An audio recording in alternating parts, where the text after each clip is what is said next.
할렐루야. 오늘은 의심하지 않는 진짜 믿음이라는 제목으로 말씀을 전하고자 합니다.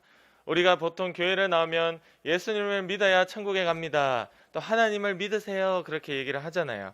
근데 그 믿음이 어떤 믿음이냐? 오늘 우리가 의롭다 되고 천국에 갈 자로 하나님이 도장을 꽝꽝꽝 찍어줄 수 있는 그 진짜 믿음이 바로 우리가 가져야 되는 믿음이다. 어떤 믿음이 진짜 믿음인지 오늘 이 말씀을 통해서 함께 보기를 원합니다. 오늘 보니까 일한 것이 없이 하나님께서 의롭다 해준 것이 은혜다라고 되어 있어요. 3절 말씀을 읽지 않았지만 간사님이 한번 읽어보면 3절에 이렇게 되어 있습니다. 성경이 무엇을 말하느냐? 아브라함이라는 사람이 등장해요. 아브라함이 하나님을 믿음에 그것이 그에게 의로 여겨진 바 되었느니라.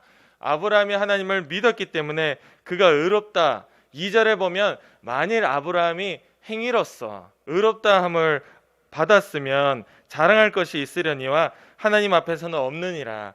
즉 아브라함은 행위가 아니라 바로 하나님을 믿은 이 믿음 때문에 하나님이 의롭다고 인정을 해 주었다. 의롭다고 만들어 주었다라고 되어 있습니다. 4절에 보면요, 열심히 일을 하는 사람이 있대요. 이 일을 하는 사람이 자기가 일하고 월급을 받으면 어때요? 우리 친구들 아빠 다 열심히 출근하잖아요, 그죠? 아빠가 출근해서 열심히 일을 해서 월급을 받았어요. 그럼 그 아빠가 월급을 받을 때 고마운 마음을 가질까요? 아니면 당연하게 내 받을 거 받았지, 당연한 마음을 가질까요? 친구들 어떻게 생각해요? 은율이 친구 어떻게 생각해요? 당연한 마음을 가지겠죠? 내가 열심히 일했으니까 이 정도는 당연한 거야. 아니 또는 이렇게 생각할 수도 있어요. 야, 내가 쉬운 얘기로 내가 500만 원치 일을 했는데 300만 원밖에 안 주냐? 저 좀 이상하다 저 사람. 이렇게 얘기할 수도 있어. 내가 이만큼의 일을 했는데 이것밖에 돈을 월급을 안 줘? 아, 뭐야. 우리 모두가 다 그렇게 생각할 수 있습니다. 자기가 열심히 일하고요, 거기에 대한 보상을 받으면 그걸 감사하지 않고 그냥 당연하게 여기는 거죠. 우리 영훈 선생님도 열심히 출근하고 열심히 이렇게 안경원을 운영해서 그렇게 돈을 벌면 내가 열심히 했으니까 당연하다라고 생각하고, 우리 모두가 다 그래요. 4절 말씀에 보니까 일하는 자에게는 그가 받는 그 월급이 당연하게 여겨지고 은혜로 여겨지진 않는다. 근데 5절 말씀에 보니까 일을 안 한 자, 일도 안 했어. 심지어 경건하지 아니한 자, 일도 안 했고 경건하지 아니한 자를 의롭다 하시는 이 하나님을 믿는 자에게는 그의 믿음이 바로 의롭다함을 받을 수 있는 그 이유가 된다, 원인이 된다라는 겁니다. 그 믿음이라는 게. 와, 오늘 말씀이 평소에 듣던 거와 좀 다르다, 그죠? 다르지 않습니다. 자, 일을 하지 않았음에도 하나님이 나를 의롭다 할 때 우리는 그걸 경험하는 자가 그 은혜에 사르르 다 녹는 거예요. 마음이 다 녹아버리는 거예요.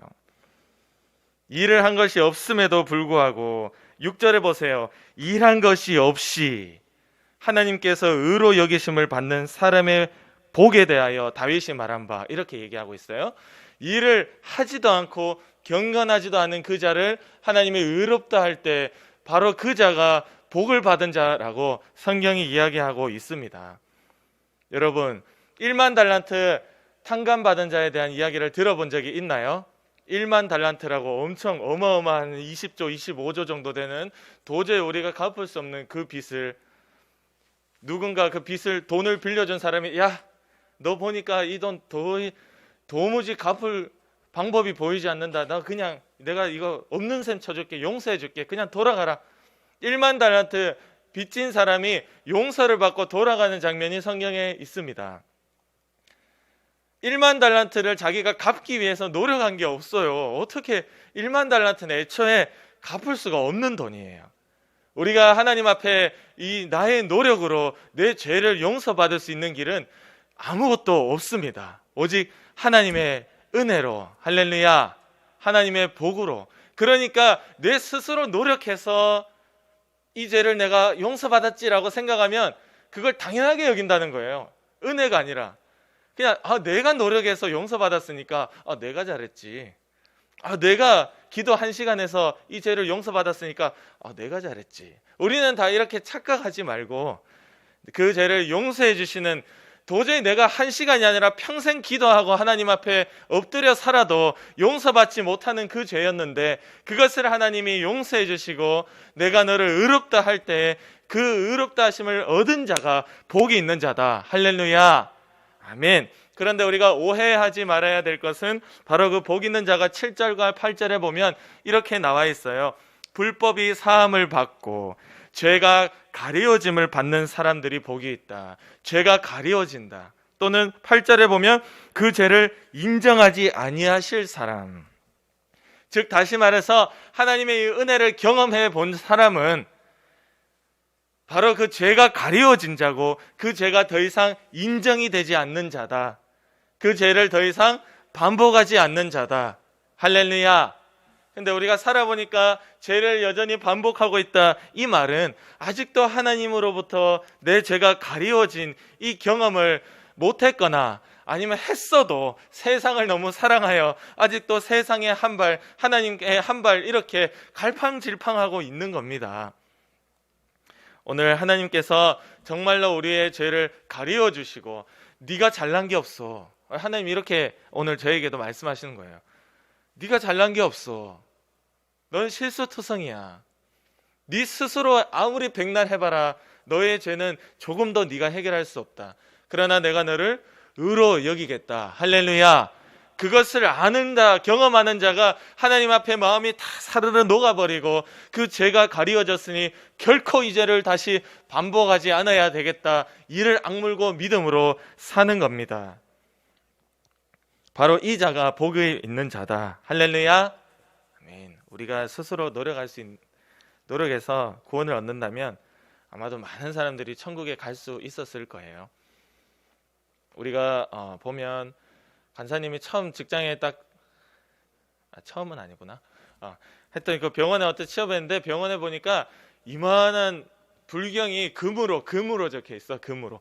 액자가 얼마나 큰지 물리치료실에 액자가 엄청 커. 이만하게 있는데 거기에 불경이 적혀 있는 거야. 금으로 적혀 있다니까. 지금 상상이나 해봤어요?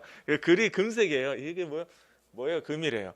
자, 그거를 해놓고 그 병원의 원장의 아내가 사모님이 자 새벽에 항상 거기 와서 무릎을 꿇고 그 불경 앞에서 기도한다는 거예요.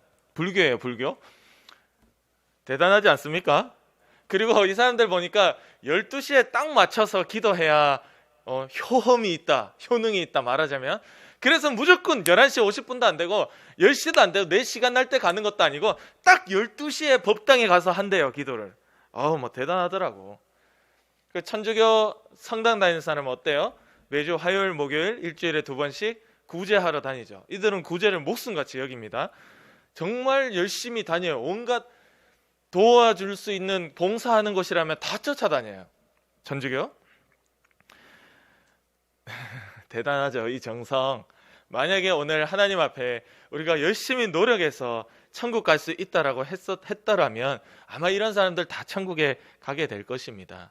그러나 그것이 아니라 하나님이 만나주시고 하나님이 살아계심을 믿게 하시고 그것을 알고 나와 고개 숙인 자에게 오늘도 음성을 들려주시는 그 경험, 내가 잘난 거 한 개도 없고 오늘 성경의 표현 그대로 하자면 일을 하지 않고 경건하지 아니하였음에도 불구하고 하나님이 만나주시고 봐라 내가 살아있다, 내가 너를 용서한다 할 때 그 은혜에 경험하고 눈물 흘리면서 감격하는 그 자, 그가 사랑을 받는 자고 복을 받는 자고 천국에 갈 수 있는 자다. 할렐루야.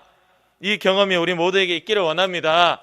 아멘. 간사님이 여기서도 맨날 이렇게 얘기하지만 간사님 고등학교 1학년 때 하나님을 처음 만났거든요.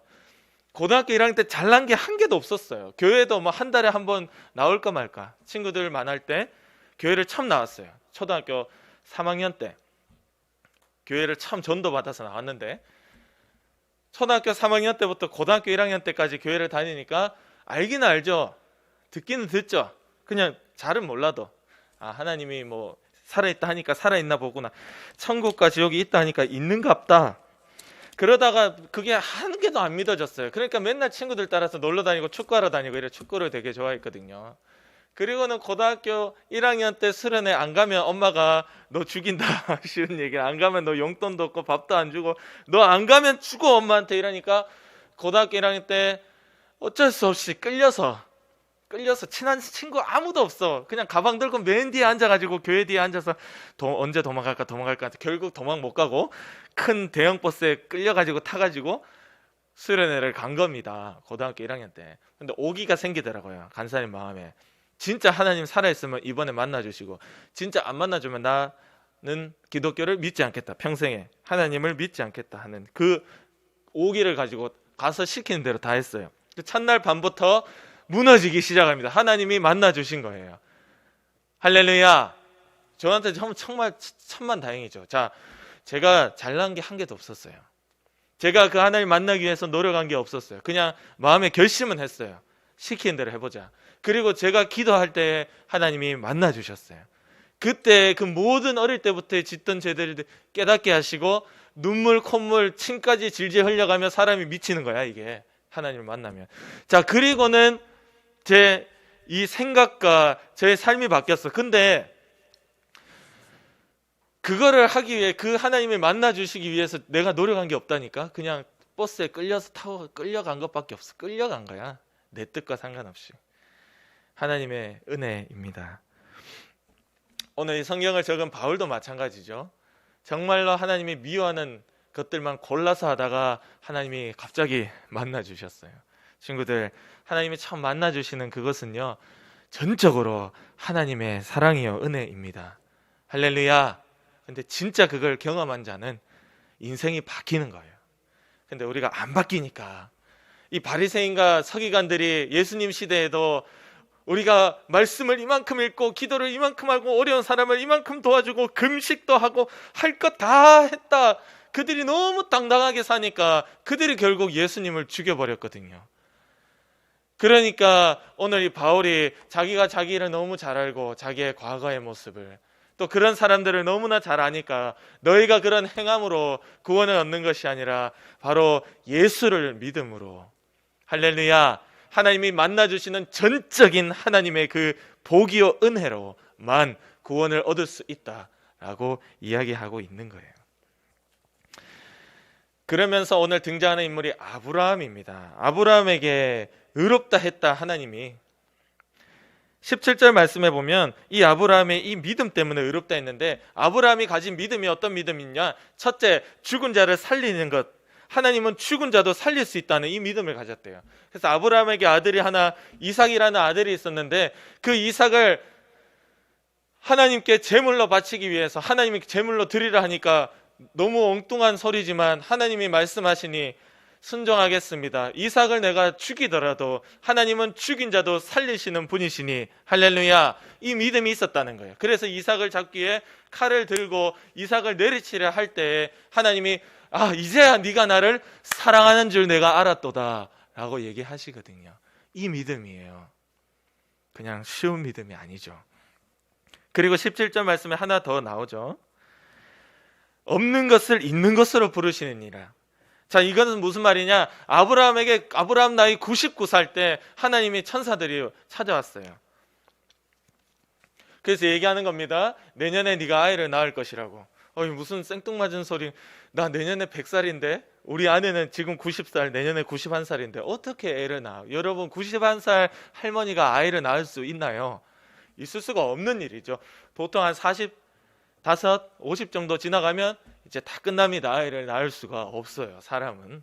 근데 91살인데도 하나님이 말씀하시니 하나님의 약속대로 나를 통해서 온 민족을 복을 받게 하늘의 별처럼 바다의 모래알처럼 그렇게 번성하게 하실 것이라는 하나님의 약속이 있기 때문에 하나님은 없는 것에서도 있게 하신다. 할렐루야. 이것을 믿고 이 말씀의 19절 20절 말씀에 보면 믿음이 없어서 약속을 의심한 것이 아니라 믿음으로 견고해졌다. 그것을 약속하신 것을 능히 당연히 마땅히 하나님이 이루실 것을 그가 확신했다. 완전하게 믿었다. 100%. 그러니까 그 약속대로 아들 이삭이 태어난 거예요. 할렐루야. 이 믿음이라는 거예요. 이 믿음, 이 정도 믿음이 있을 때에 하나님이 그를 네가 의인이네, 네가 진짜네 인정해 주신다는 겁니다. 우리 안에 이 믿음이 있나요? 우리는 조금의 것도 기도해놓고 의심하고, 지나면 의심하고, 내 주변의 상황과 환경 보니까 의심이 되고, 예수님과 함께 배에 탄 제자들이 막 파도가 넘실넘실 배가 곧 뒤집어지면 우리는 죽음이야, 뒤집어지면 죽음이야, 이제 뒤집어질까 말까 하는 그 아슬아슬하고 위태한 그 상황에 그걸 보니까 의심이 되잖아. 우리가 죽을 것 같으니까 예수님 좀 살려달라고 깨우잖아요.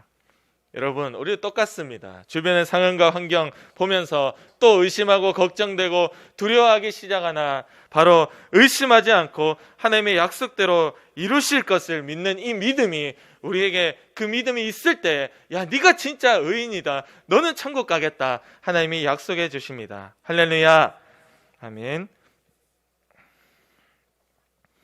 21절에 보면 약속하신 것 능히 이룬다 했는데, 아까 우리 지영 선생님이 예수님 재림에 대해서 얘기했잖아요.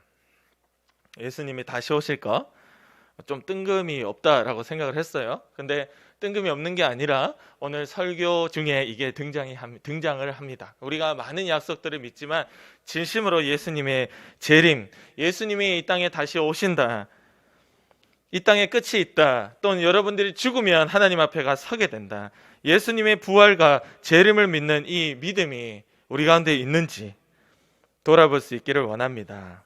예수님이 다시 오실 것을 믿나요?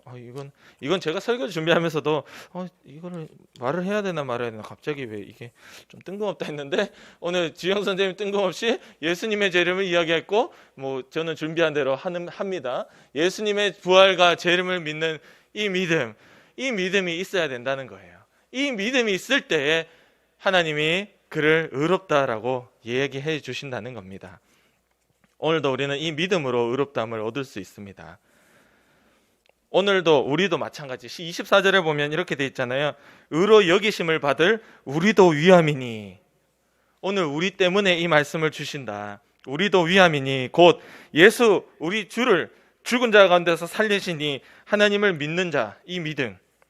또한 25절에 보면 예수님이 죽은 것이 범죄한 나 때문에 죽은 것이고 나를 다시 의롭다 하기 위해서 살아나신 이 부활, 이것을 믿는 이 믿음, 이 믿음이 우리 가운데 있어야 된다. 너무나 뻔한 내용이지만 우리 목사님이 하나밖에 없는 아들 예수님이 내 죄 때문에 십자가에서 처참히 죽으시고 부활하심으로 나를 살려주시고 내가 의롭다 되어진다는 것, 이거 우리 목사님이 설교하실 때마다 간사님이 눈물이 날 때가 많이 있어요. 너무나 뻔하고 당연한 얘기인데 다른 부분에 눈물이 잘 안 나는데 이 부분은 눈물이 나요. 그냥 건조하게 전해도 눈물이 나요. 여러분, 바로 이 믿음입니다. 친구들이 예수님이 하나님의 아들이요 우리 위하여 십자가에 우리 죄 때문에 대신 죽었다 할 때에 그것을 듣고 내가 감격이 되어지고 믿어지고 내가 은혜로 여겨지는 자, 바로 이 믿음이 우리 가운데 있기를 원합니다. 이 믿음이 있다면 어떤 삶을 살게 될까요? 그건 다음 주에 알아보도록 하고, 이제 마지막으로 이제 우리 오늘 주제와는 상관이 없는데 간사님이 이제 자가격리를 했잖아요. 코로나 밀접 접촉이 돼가지고 간사님이 치료한 환자 중에 확진자가 있었어요. 근데 간사님이 치료를 이렇게 밀접해서 하거든요. 손으로 하는 치료다 보니. 그래서 보건소에서 통지가 왔어요. 그래서 2주 동안 격리해라. 이렇게. 그래서 집 밖에 한 발자국도 나오지 못하고 있었습니다. 그러면서 한 사람이 느낀 게 있어요. 기도에 사각지대가 없어야 된다. 사각지대 알아요, 친구들? 자동차 운전하다 보면 바로 요 옆에 거울로도 보이지 않는 곳에 사각지대 사람이 있거나 차가 있으면 그것도 안 보인다고 그냥 가면 쾅 하고 박는 거예요. 사각지대라는 건 내 눈에 보이지 않는 이런 거 있죠. 이런 거 사각지대. 이런 거. 여기서 보이지 않잖아. 기도에 사각지대가 없어야 된다. 코로나 확진되지 않게 해달라고 기도했더니 확진은 안 됐어요. 근데 밀접 접촉이 돼서 격리가 되어버렸어요. 예배를 못 드렸어요. 집에서 드렸죠. 그런 사각지대가 있으니까 꼭 문제가 생기더라고요. 우리 권사님들 어때요? 제가 인생을 살아보니까 느끼는 거예요. 기도의 사각지대에서 꼭 문제가 발생해요. 내가 기도한 거는 하나님이 지켜주세요. 그 외에 기도하지 못한 부분들이 빵빵 터지는 겁니다. 그래서 항상 우리 친구들 위해서 기도할 때 사건, 사고, 질병, 사람의 위협에서 보존해 달라는 것이 그 중에 하나라도 사각지대가 생기면 거기에 문제가 터질 수 있거든. 우리 친구들이 항상 기도할 때 하나님이 아차 싶은 거, 걱정되는 거 다 기도하시고 혹시나 사각지대가 있을까? 그래서 길게 기도할수록 좋은 것이 기도 중에 이 사각지대가 다 발견이 되더라. 할렐루야. 그래서 하나님께 맡길 때 하나님이 책임져 주시고 약속대로 이루실 것을 믿는 이 믿음이 우리 가운데 있을 때 우리도 다 의인되어 하나님 앞에 천국에 다시 다 만날 수 있기를 간절히 원합니다. 아멘. 우리 기도드리겠습니다.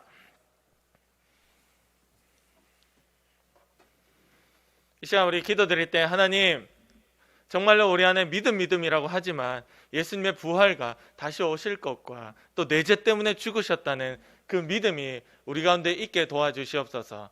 이 믿음 안에 우리가 세워질 수 있도록, 이 믿음을 우리가 가질 수 있도록 주님 역사해 주시옵소서. 반주 우리 함께 하나님께 주여, 우리한테 이 믿음 주셔서 하나님 죄를 절대 가리워진 자 되어 반복하지 않게 하시고 내 삶과 내 생각이 바뀔 수 있도록 주님 꼭 만나주세요. 위에서 간절히 기도드리겠습니다. 하나님 아버지 감사합니다. 주여, 우리 친구들 다 만나주시고 우리를 날마다 만나주셔서 하나님 앞에 죄를 가리운 자, 가림을 받는 자가 되어 아버지의 죄를 반복하지 않게 하시고 믿음으로 살도록 주님 도와주시옵소서. 아버지여, 주님은 없는 것에서도 있게 하시고 주님은 죽은 자도 살리시는 그 믿음을 우리가 가집니다. 우리 마음속에 예수님을 모시고 그러니까 예수님의 부활도 인정하고 주님께서 말씀 중에 우리가 이야기하시는 어떤 말씀이라도 우리가 아멘으로 믿고 믿어지는 은혜가 있도록 하나님 각자의 마음에 만나주시고 아버지, 우리가 일하지 않고 경건하지 아니한 우리의 모습들이 그렇게 살아왔을지라도 불쌍히 여겨주시고 주님의 긍휼한 무궁하신 그 자비와 긍휼로 말미암아 주님이 만나주시고 사랑해주시고 주님의 의롭다 하여 주시는 은혜가 있게 도와주시옵소서. 오늘 그 은혜를 받은 자로서 하나님 아버지 앞에 마땅하게 살아가게 하시고 열매가 있게 하시고 정말 하나님이 기뻐하시는 자의 생각과 마음과 모습이 있도록 주님 인도하여 주시옵소서.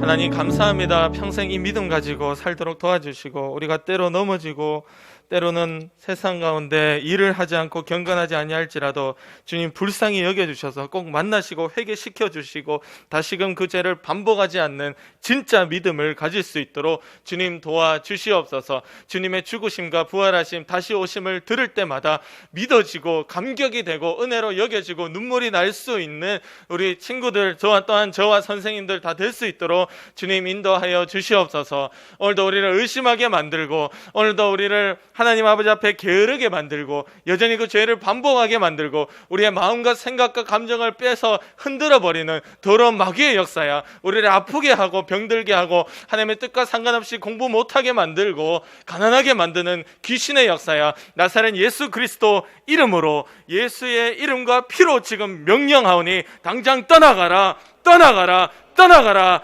떠나가라, 떠나가라, 떠나가라, 떠나가라. 주님이 승리하시고 주님이 이기셨음을 고백합니다. 예수님의 이름으로 감사하며 기도드립니다. 아멘.